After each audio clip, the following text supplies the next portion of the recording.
Hey YouTube, I wanted to make a video speaking about something I've learned recently, and it's frankly, actually, I think really changed my experience in life um, for the better, and making my interactions with people a whole lot better. As someone who naturally I feel like doesn't really have a lot of charisma or finds a lot of joy in really speaking to people. I feel like I'm certainly more fixated on objects and things and concepts rather than people themselves. Um, I've found that learning to improve a certain part of my character has greatly impacted my overall experience in life. I feel like almost it's kind of like I'm living the life of what if you guys are familiar with black pill terminology, like what Chad would be living like. I feel like the interactions I'm having with people is like in such a more positive way, where I'm receiving favors and things that don't logically make sense, and I've never really felt this in my life before, despite the fact I'm an average looking guy, and I really don't. I there's really isn't something crazy about me that would that would signal people to be nice towards me. And so now I really just want to get into the point of this video is basically what I've learned from the book How to Win Friends and Influence People by Dale Carnegie.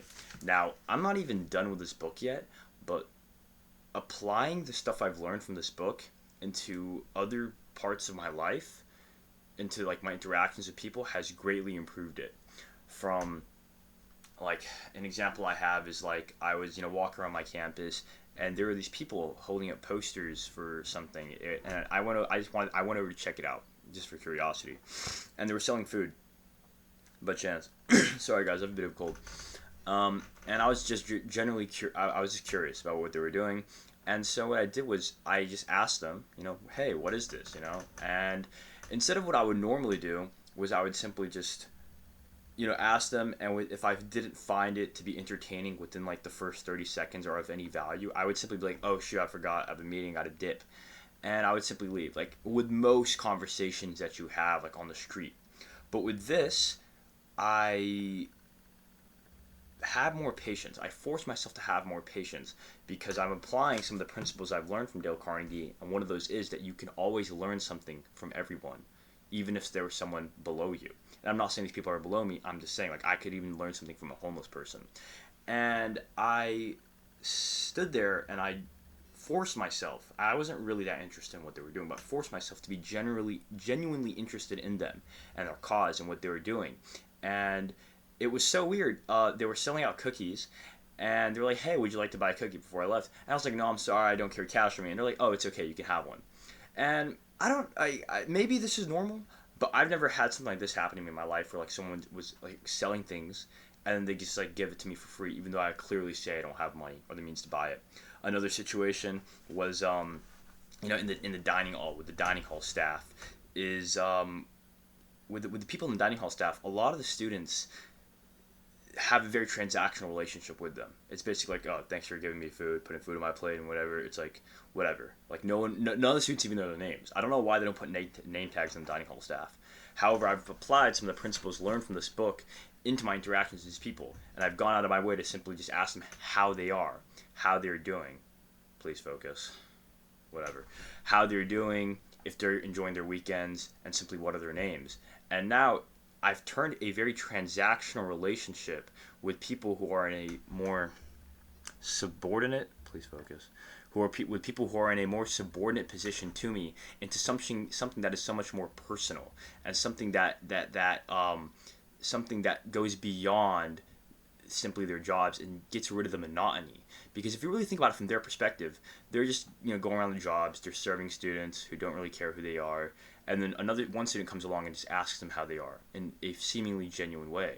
I feel like that would make their day, and I think it has, because these people in the dining hall have gone out of their way to actually do me favors.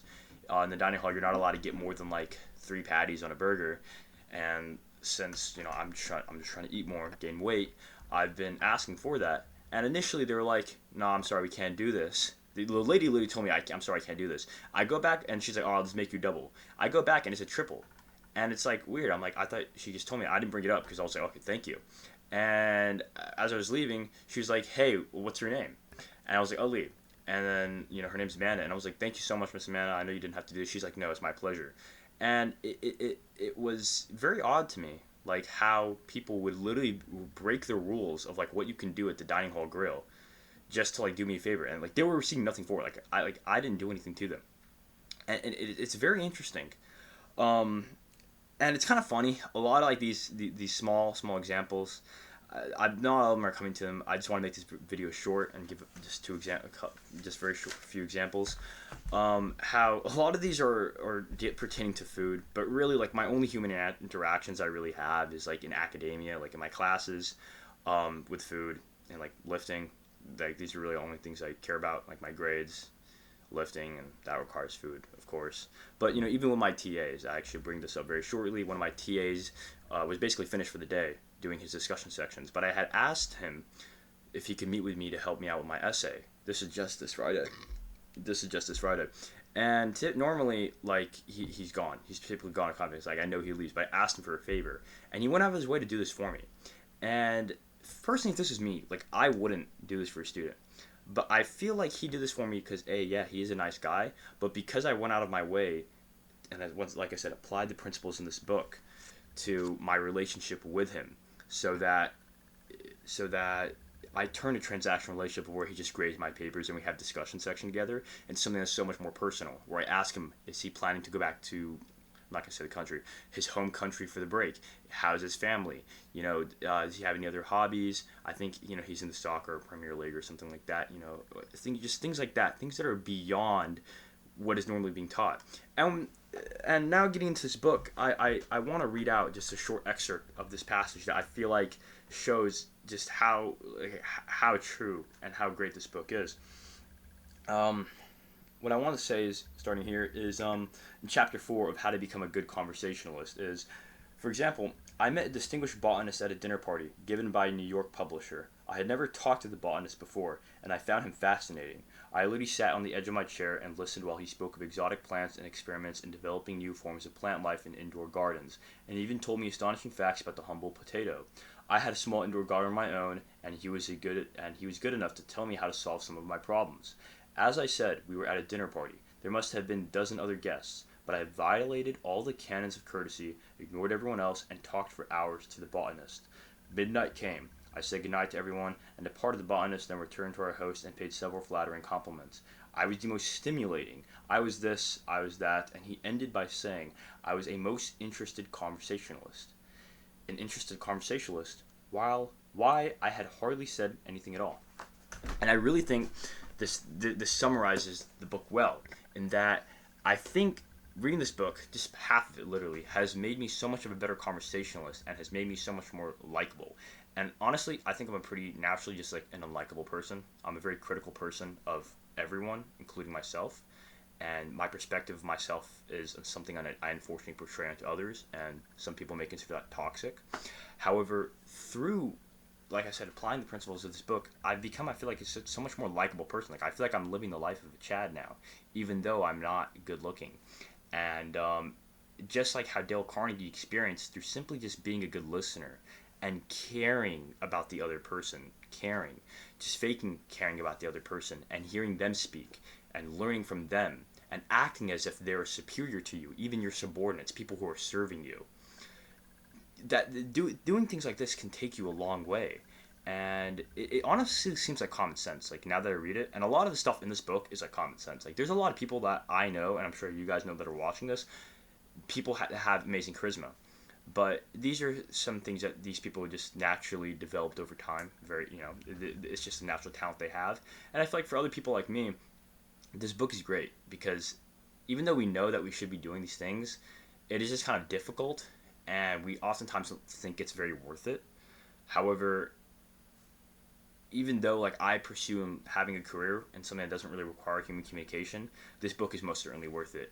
And so I just want to make this video to just like let you guys know that like applying the stuff I learned in this book has significantly changed my life, and I think it will continue to.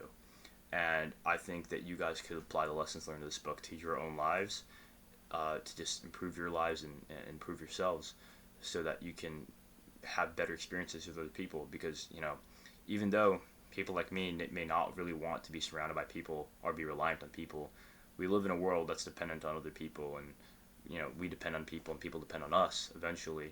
And so I think it would behoove all of us to get better at interacting just with the people we see on a daily basis, and make it as best as make the interactions as best as we can. Not only so that they can have a better day, but so that we can get more out of our relationship with them. So yeah, like I said, I don't want to make this video too long. I really hope you guys enjoyed this video. Please do leave me a comment. Let me know what you guys think. And yeah, good evening, guys.